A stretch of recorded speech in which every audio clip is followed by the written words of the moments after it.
Well, hello there. This is Mark Ittleman, speech-language pathologist, and welcome to the teaching of talking.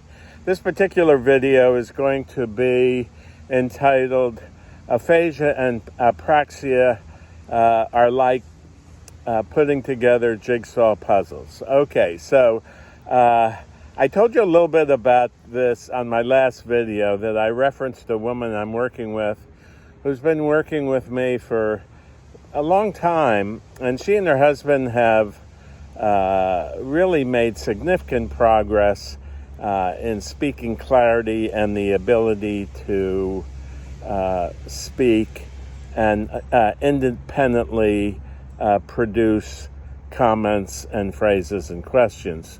So what I want you to think about as we talk about aphasia, apraxia, and jigsaw puzzles, I don't know how many of you have ever done one.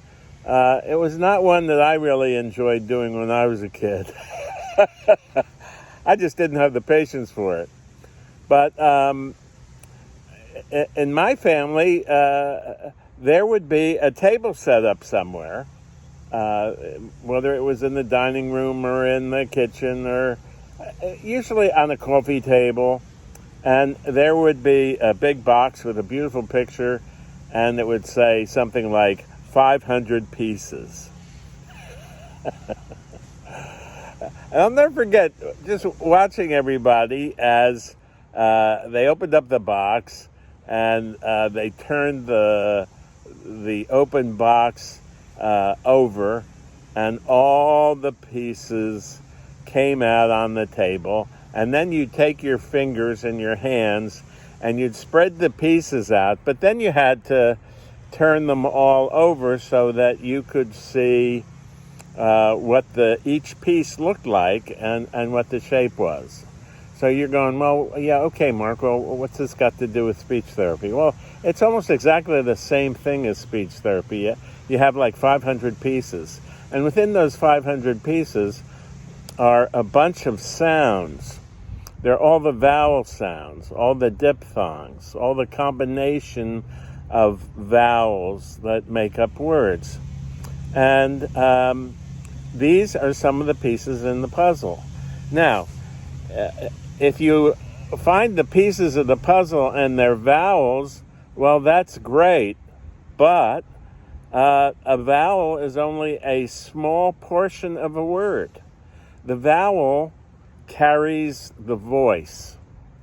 And so what you have to do is you have to think about the word that you want to say. Now that's where the aphasia comes in. You have to think about the word you want to say. And you know that in your mind you have maybe 1,700 or 1,000, or it all depends. We all have different size vocabularies. So if we don't speak very much, chances are our vocabularies are less than those people with vocabularies who might be writers or teachers or scientists or physicians or lawyers or anything like that, because they have to deal with speech and they have to deal with vocabulary. Okay, so when you look at all of those pieces out on the table, you'll know that a portion of those pieces are the sounds of speech. And you've got to be able to know the position of the tongue and the lips and the throat and the teeth in order to make that sound.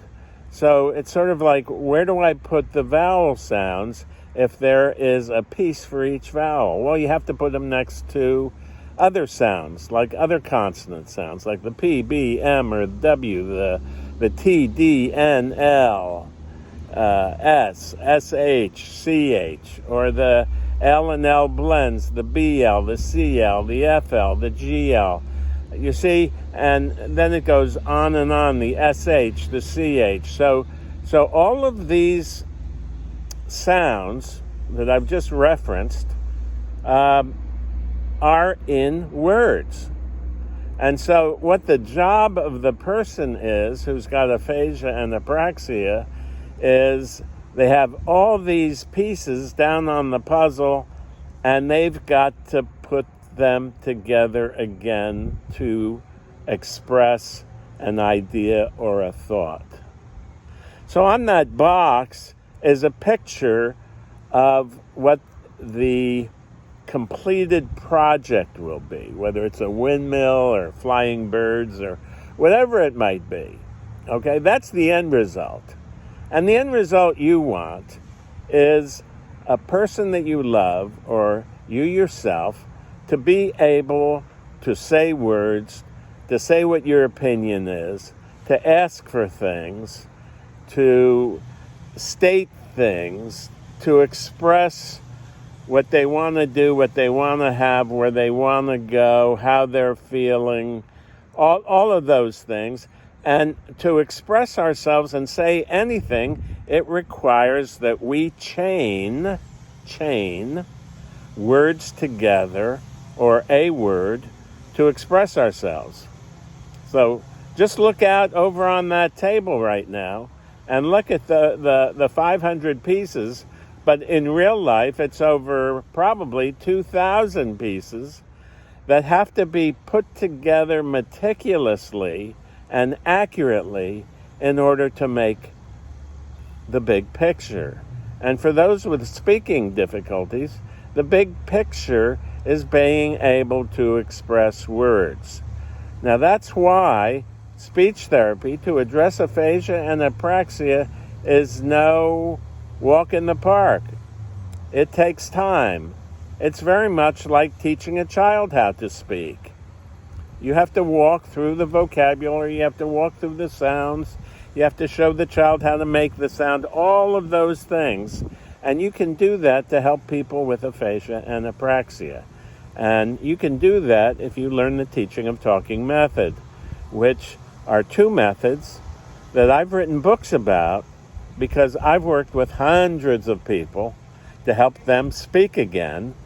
And I figured when I left hospital work that I would spend the rest of my life seeing patients online and writing books to help caregivers help their loved ones at home. Because I believe from the very, very bottom of my heart that a person with aphasia or apraxia must have someone at home to help them. And the person at home must be familiar with what a therapist knows. And I've whittled it down to some very simple procedures that you can learn so that you can help your loved one put together the puzzle of regaining the ability to speak. This is Mark Ittleman, speech-language pathologist. If you'd like to contact me, there's a questionnaire link below.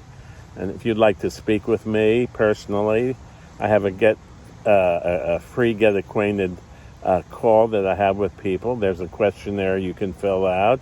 And there's also a link to our products, our videos, the books that we've written on apraxia and aphasia.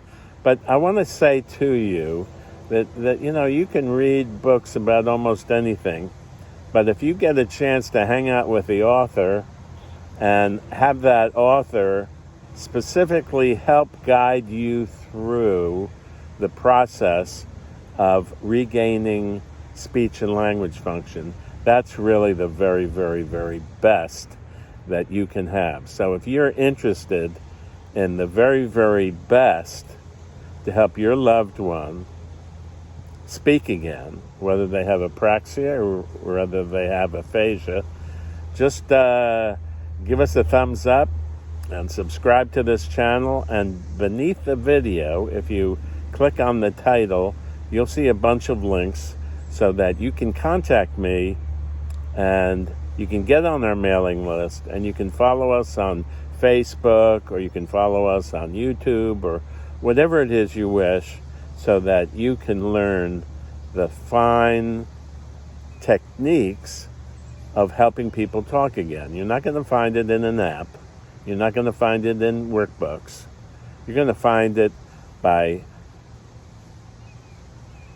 hanging out with a person that really knows what to do and kind of can tailor, like a tailor for a bridal dress, or a seamstress for a bridal dress, or a tailor for a tuxedo. Those are the people who can actually make everything fit so that the process of speech recovery comes out well.